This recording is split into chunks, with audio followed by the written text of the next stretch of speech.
What's up, y'all? Welcome back to Pop Health, and today we're talking about the dangers of Roblox. So if you don't know what Roblox is, basically Roblox is a MMO inspired game that is also inspired by Legos. You see the resemblance right here to my right, but pretty much Roblox is like a game where you can create anything. Really, it's up to your imagination, and it's more like a social game where you meet people. Well, Roblox has been getting a lot of hot water lately because not only is it marketed as a kids game, but also this game has been around 2004, began to have hype around 2012. And when you get adults who are now adults in a game that is now formally marketed as a child game with mobile apps and stuff, you're going to have issues when it comes to PDF files. Never allow your kids to get on Roblox, to play on Roblox. If your kids have Roblox right now on their devices, go ahead and delete it. And with that being said, there's a lot of PDF files on Roblox. You know what I'm trying to say when I say PDF files, Yeah, right? we know. The PDF files are creating accounts on Roblox with the hopes that they get the opportunity to talk and interact with your child virtually. Because in case you're not aware,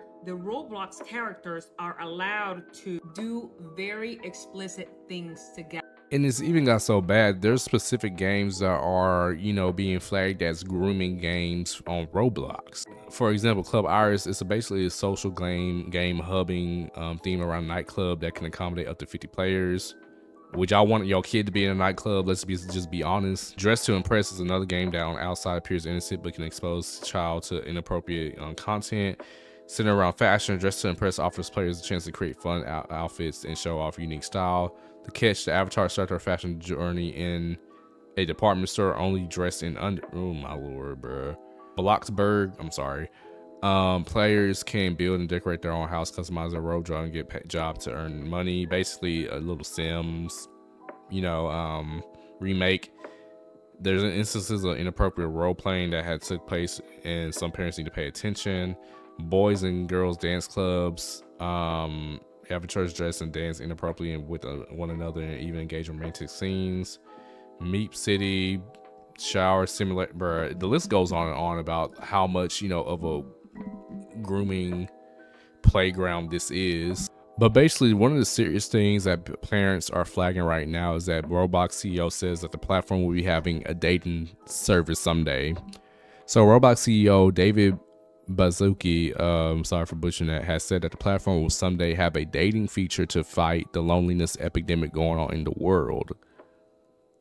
Yeah, that's not gonna go wrong, right? Roblox has undergone several changes since its launch publicly in 2006, with some of them more controversial than others.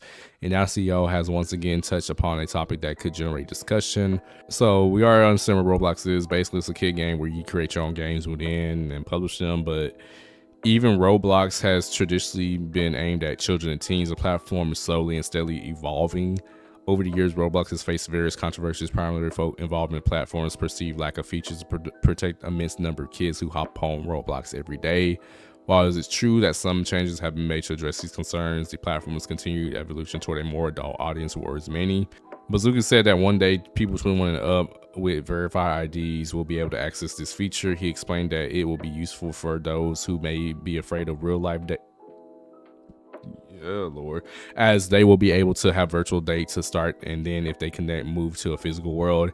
He wants Roblox to become a wellness platform, a place to help loneliness and bring connection. Yeah, this is not gonna work well, y'all. Because while I do agree, it's really a parent's responsibility to monitor what their kids are doing. Parents can't be there 24/7. My example, like, I was a teenager once, and literally, like, my parents claimed they were going to check my phone and stuff, but literally, like, people have backup phones. People have Finsta accounts, basically hide some of the most dubious stuff they do from the public eye, even though it's not so private, really. But the point I'm trying to make is that, parents can only do so much in this ever-evolving age of technology. There's like a new piece of technology that's coming out every day, or a new piece of social media games that come out every day, where parents cannot keep up with it. Yes, I do get the point. Since the game has been out since 2006, like, Roblox has been evolving every day, and, they're trying to find a balance between trying to cater to an adult audience while also still catering to new kids coming to the platform. But at the end of the day, this is a kid-first platform. Look at these games. Look at these titles. These are kids-based games. to where you're now trying to put a dating aspect to it. Like it's not working, y'all. Yeah, right here it says it's in a beta right now, but yeah, like you see the point where I'm trying to make. Like literally you have 16-year-olds on the app, at least they are 16-year-old right there, and then age 8, 37, 12, 7 and 6 and 8. Those numbers don't go together. I don't care what type of zip code, whatever, those numbers do not go together, y'all. Talking about a game called Public Bathroom, the game being played on YouTube. AKA the Public Bathroom Simulator. Characters sit on toilets, make noises, chat with strangers and stalls, and yes, the chat is. Yeah, nah, like y'all, we cooked it. This generation's cooked, because back when I played Roblox, none of this stuff was on there. We were playing Naruto, we were playing Pokemon, we were playing everything but what they talking about right now. Another user or another story basically a few days ago, in a collection of lawsuits, over 400 individuals are alleging a company behind Roblox, a popular online video game mostly played by children, doesn't do enough to protect young users. For families with children, Roblox is likely a household name. The sandbox-style gameplay has reached 380 million monthly users, making it the most popular online games. An estimated 76 million users play the California-based game each day, and more than half of these players are under the age of 17. One lawsuit filed by a Chicago firm in Polk County alleges the company provides a hunting ground for child predators. He said his 13-year-old client was the victim of a 37-year-old super predator who groomed her online. This is an old case we're talking about in Des Moines. Show you a few minutes of me playing Roblox with full parental controls enabled and experiencing the following things.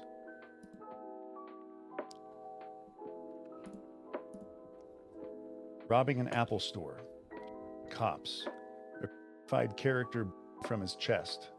Another player carrying me into their house, dressing up as a cop and then shooting me. And then Golly.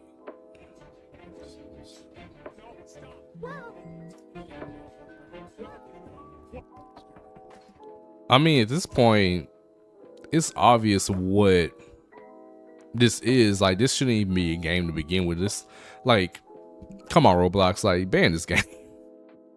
Like, this type of game shouldn't be able to exist on Roblox at all. Like, if you want to have like a more adult themed site, like I said, you need to make it separate from like the kid friendly site and just do like age verification. And then I mean, I don't think age verification wouldn't work in this case because we all gonna lie in general, but in general, like at the very least, don't have it on the same site. At least have it on a separate site. Just make it the notion like, hey, this is the adult site, and hey, this is a kid friendly version of it. So that way, they at least allow parents to be able to monitor kids a lot more and be able to understand like, hey, little Timmy, don't go on this site. This is the adult side of things.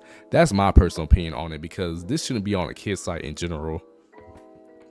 Like, this is a whole GTA game on a kid site. And, you know, I get that, you know, we all played GTA when we were young, when we weren't supposed to, but at least it got somewhat controlled. Someone had to go buy the game for us. Like, we didn't just have access to it on the internet, though. Carrie, okay, let's do it. Wait, so there are two specific things Roblox could do that are relatively low cost and low effort to implement. Number one, don't show games that are above a kid's parental control restrictions level. Yeah. Only show them the games that they can play, so that they're not exposed. Like similar to like a MSRB rating? MSRB rating, yeah. Like basically you can't, you know, if you're a certain age, you can't play a certain amount of games.